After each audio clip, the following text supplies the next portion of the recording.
Hey guys, this is the Hidden Hero. I'm back again with another Lost Relic update. This is the major update we've been waiting for. It's called Mystic Maelstrom. Oh man, that update is so good. It's like sugar frosted shark puffs. Ooh, with that realistic scent. But before I do, be sure to hit that like and subscribe and hit that bell icon too for more content. Let's begin. This is the article, Mystic Maelstrom. So this is a quick read, isn't too bad. I recommend you all read this link for yourself. The article will be down in the description for you, but we're gonna skim through this relatively quickly. I mean, first off, I wanna say the character models and the pet looks amazing. I'm finally happy I'm able to see the female in the front for the first time, and I gotta say she's pretty Extra. I'm really digging the skin, so good job there. Introduction of magic weapons. Finally, I've been waiting for this forever. Look at the tier and the design of each staff. Or staves in this case. Your uncommon, your rare, your epic, your legendary, your mythical, and your transcended. Yo, I definitely want the transcended one. It just looks like a boss. I could also settle for the mythical as well because it has purple, so that's pretty dope. But that transcended looks so good, man. But there is something we need to talk about. To utilize these weapons, players will need rune patches which will be crafted through alchemy. These pouches provide the ability to cast powerful projectiles, unleashing devastating attacks with splash damage. That is insanely good, man. Like, I can't believe we're getting that effect, but you have to use a pouch to use these things, which we'll be able to craft, so that's also interesting. It's also important to mention that it says there are no virtual magic weapons though, so you'll need to scur the depths of Terror Descent and Descending Nightmares to find them. There is no way to get them unless you're playing the new game modes. Armor adjustments. These are the armors that got changed and now have different effects and different rarity. So for instance, Moonjackal now, this armor has been downgraded from legendary to epic. It now provides a 5% boost to range and magic attack speed. Guardian armor retained its legendary status. Guardian armor now boosted a defense value of 113, which is pretty good. Razor Wind upgraded from legendary to mythical. Razor Wind armor now grants a 5% boost to range and magic attack damage. Olkefian armor. This armor has seen a substantial upgrade from legendary to transcendent. It now has a 5% chance to release a damaging blast of 2030 when the wearer takes damage. That's insane. What? These changes are designed to offer a more dynamic and rewarding experience, encouraging players to explore different gear combination and strategies. I could imagine now when an enemy hits you, you just go.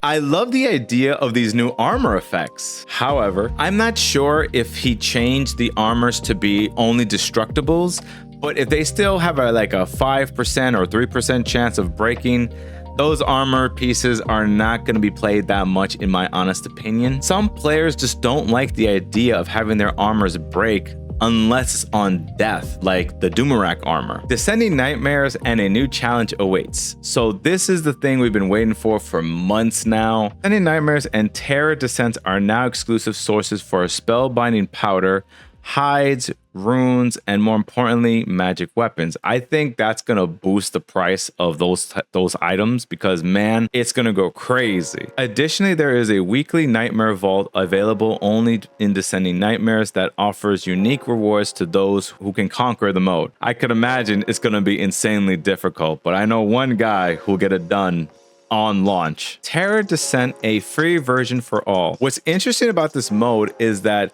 it says right here, Terror Descent is an excellent way for players to earn character experience quickly. This allows players who prefer combat over a gathering to level up faster and experience Icy Town of Inverden. Ironically, some players were complaining about this last week, and now Cliff has provided a solution to this problem. So excellent job. New immunity potions. We have two new potions, Resilience Tonic and Unbinding Serum. These potions offer players temporary immunity to varying effects such as entanglement, shock, and chill. For instance, the Skull Weaver's effect has been adjusted to entangle players instead of slow them.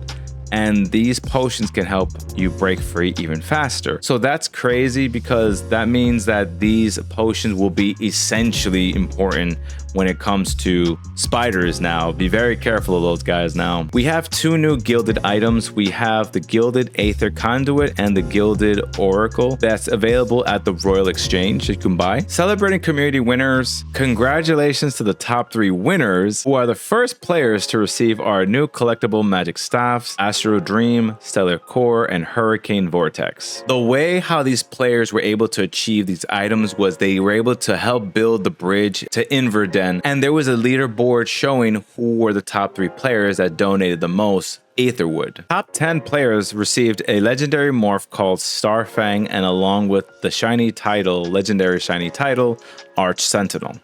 It looks pretty cool. Not gonna lie, the morph looks pretty dope. And here are the players that actually received the items. Shout out to my boy Spizzo for getting 5th, man. If you want to know more about the Spiz, check out the interview I did with him right over here. Big shout outs to everyone who got prizes for participating in the community event. So shout outs to you guys for that. This is important as well, where it says stay tuned for further details and prepare to join forces with the community once again in the next community event, which will be unveiled soon. Melted some item supplies. This was crazy when I first saw this because I thought we were gonna lose certain rarities of certain relics. We're gonna lose a whole bunch of other things. However, it's really talking specifically about cosmetics and pets that were available not only at the store but just in general, the Emporium. So for example, we have the Void Goat going down from 500 to 298, the Grim Steed 200 to 50, Root Guard 200 to 50, Conqueron 200 to 50, and you know, you kind of get the picture. These items had to be melted for their personal reasons because it says right there to better align with our updated